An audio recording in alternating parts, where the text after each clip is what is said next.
Exercise 45. We are given two dot plots. Each one of them shows the petal length in centimeters of 50 flowers from a particular species of tulip. Which of the following is true about the data represented?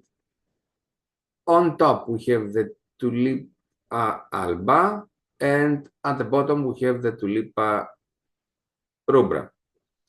The standard deviation of the Tulipa alba, the one on top, is greater. No, this is wrong. Remember that we can only have a rough idea of the standard deviation, although it can be taken through a series of operations. But what you need to keep, as long as the SAT is concerned, is that the standard deviation is just a measurement that shows how close together or spread out my data are.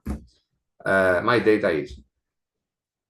On the top dot plot, we can see them being more spread out, while on the bottom one, we can see them being more closer to each other. So this means that on the bottom one, the standard deviation has to be smaller.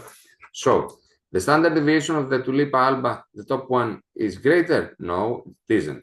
The standard deviation of the Tulipa rubra is greater? Yes, it is. The standard deviation of the two species are approximately equal. No, they're not equal. We clearly said that the bottom one is smaller. The standard deviations cannot be determined from the dot plots. We can clearly determine them from the dot plots because we know their exact values. But like I said, it's a series of operations that can be done especially by hand or even by calculator. We have to go on and plug in data, but we can find the exact values of the standard deviations if needed. Overall, the right answer for that question would be B. And once again, I want you to bear in mind the fact that standard deviation simply shows how close together or far apart my data is from one another.